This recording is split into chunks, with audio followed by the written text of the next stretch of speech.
तो कहता ना कि जाए बड़ी थाना पे जाए बात ना हमने के मुआ दी हो हम इतना सुविधा आदमी के कर हम काम धाम ना कर देना हम कितना केस हमने के खा गए बाकी कुछ हम रचना समाज से कोई ना पूछता। हम लोग FIR कर चुके हैं थाना पे। वहाँ के जो बड़ा बाबू हैं वहाँ कुछ रिस्क नहीं ले रहे हैं, कुछ कर नहीं रहे हैं। यह सिर्फ एक लाश की कहानी नहीं, एक दलित किसान की चुपचाप दफन कर दी गई चीख, जिसे सिस्टम ने शायद अनसुना कर दिया है। लेकिन अब उसका परिवार न्याय की उम्मीद लेकर पहुंचा है पुलिस अधीक्षक कार्यालय रोहतास में।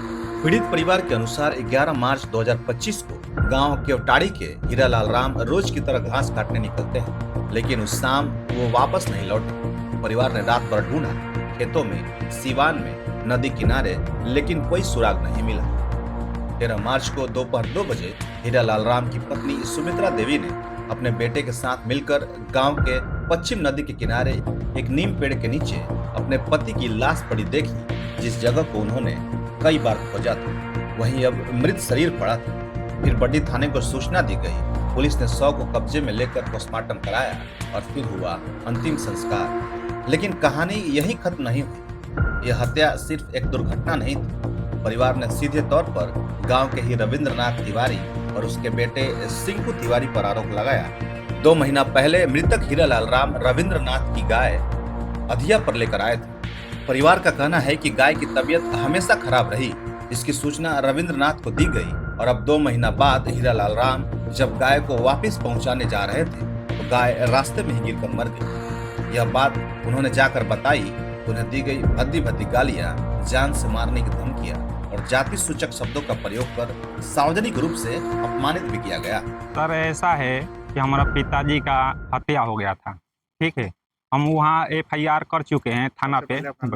सर हमारा नाम सुनील कुमार है, ग्राम केवटाड़ी, पोस्ट नाथ, थाना शिवसागर, जिला रोहतास के हम मूल निवासी यहीं के हैं। हम लोग FIR कर चुके हैं थाना पे। वहाँ के जो बड़ा बाबू हैं वहाँ कुछ रिस्क नहीं ले रहे हैं, कुछ कर नहीं रहे हैं। हम लोग फिर वहाँ DSP ऑफिस में गए थे, सर से मिले थे तो वो बोले थे कि थाना पर जाइए, अपना काम कीजिए। अगर वहाँ से सुनवाई नहीं हुआ तब हम यहाँ SP ऑफिस में आए आवेदन देने के लिए। जी सर, वो शक ऐसा है कि वो गाय लाए थे अपने को पालने के लिए और गाय बीच में बीमार हो गई। तो 2-3 बार हमारा पिताजी उनके पास गए थे लाने के लिए, बोले कि अपना गाय जो है वो वापस लेके जाइए। तो वो बोला व्यक्ति कि अभी रुक जाओ, मैं 2 दिन के बाद ले जाऊंगा। तो सर बहुत गाय नाजुक हो गई, उसका बीमारी ज़्यादा हो गया था तो नहीं ले पा गए। तो फिर वो एक दिन हमारे घर पे आए और गाय खोल के ले गए। बीचे रास्ता में गाय मर गई। फिर वो व्यक्ति, हम लोग घर पे नहीं थे, बाहर रहते थे। फिर हम लोग को पता चला, आए। फिर वो व्यक्ति गाली गलौज देते हरदम दुर्जन जौन बुझाया तो गाली दे के निकल गया। फिर हमारा पिताजी गए खेत पे, उधर ही हमारा खेत भी पड़ता है, घास उस लाने के लिए गए थे।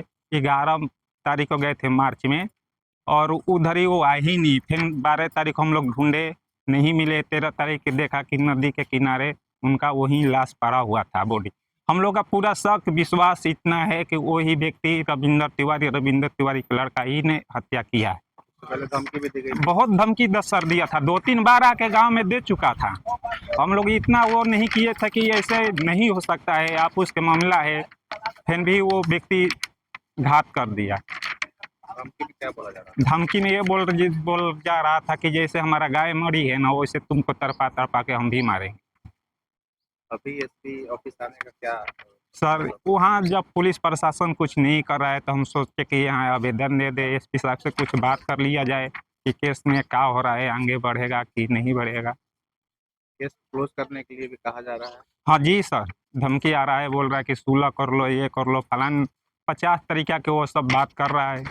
पीड़ित परिवार के द्वारा बड़ी थाने में FIR दर्ज कराई गई। धाराएं लगी 352, 351(2) और SC/ST एक्ट गंभीर धाराएं, लेकिन अभियुक्त आज भी खुलेआम घूम रहे हैं और अब पीड़ित परिवार को केस उठाने के लिए धमकाया जा रहा है और ये भी कहा जा रहा है कि अभी तो एक मरा है, पूरा खानदान खत्म कर देंगे। एथी से आन है रही चोर कॉलेज पर, उन्हें से आवत रही जो रविंद्रनाथ तिवारी है 4 लड़का के साथ में, जो स्कूल है वहाँ उनको के मतलब उल्टा सीधा गंदा बात 4 गो लड़का बोलत रहेंगे। हाँ, डरी सहमी सुमित्रा देवी अब पहुंची है पुलिस अधीक्षक कार्यालय रोहतास। उनकी मांग साफ है, हमें सुरक्षा दीजिए, अभियुक्तों को गिरफ्तार कीजिए।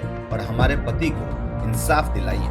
ऐसे में सवाल यह है कि निचले अधिकारियों का रवैया ऐसा क्यों रहता है कि पीड़ित परिवार को न्याय के लिए पुलिस अधीक्षक कार्यालय पहुंचना पड़ता है। और अब देखना यह भी होगा कि इस परिवार को आखिर एसपी महोदय न्याय कब दिलवा पाते हैं।